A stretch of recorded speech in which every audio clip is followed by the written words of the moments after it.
शेतकरी मित्रांनो, थंडीमधलं महत्त्वाचं पीक म्हणजे कलिंगड पीक. आणि या कलिंगड पिकातून झाली तर शिकार नाही तर बेकार अशा पद्धतीनं सुद्धा होते. पण कलिंगड पीक बरेच शेतकरी बांधव करतात, ज्यांच्याकडे शेतजमीन रिकामी आता किंवा ज्यांना प्लॅनिंग करायचे ते चांगल्या पद्धतीने प्लॅनिंग करू शकतात. सुरुवातीपासून तर शेवटपर्यंत जर प्लॅनिंग केलं, साईज होईपर्यंत साईजवरती लक्ष दिलं तर आपल्याला चांगल्या पद्धतीनं कलिंगडातून सुद्धा नफा मिळवता येतो. कलिंगड पीक असं आहे 60 ते 70 दिवसामध्ये आपल्याला पैसे कमवून देऊ शकतं. अशा पद्धतीचं हे पीक आहे. या पिकाची मल्चिंगवरती लागवड करा.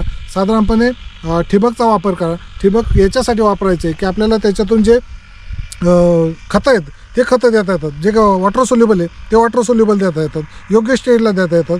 जे कलिंगड पीक आहे त्या कलिंगड पिकाच्या मुळाशी देता येतात. त्याच्यामुळे काय होतं की चांगल्या पद्धतीनं आपल्याला त्याचा फायदा येतो. जे आपण रासायनिक खतं वापरतो, जो बेसल डोसोमध्ये वापरतो, त्याच्यापेक्षा जे आपण विद्राव्य खतं देणार आहे त्याच्यातून आपल्याला त्याचा चांगला फायदा होत असतो. म्हणून हे जे मल्चिंग आहे, मल्चिंगमुळं तण व्यवस्थापन चांगल्या पद्धतीनं होतं.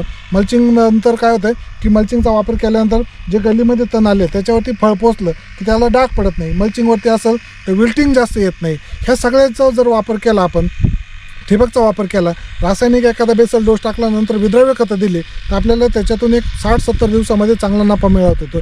शेवटच्या स्टेजला फक्त आपल्याला साईजवरती लक्ष द्यायचे, सेटिंगवरती लक्ष द्यायचं.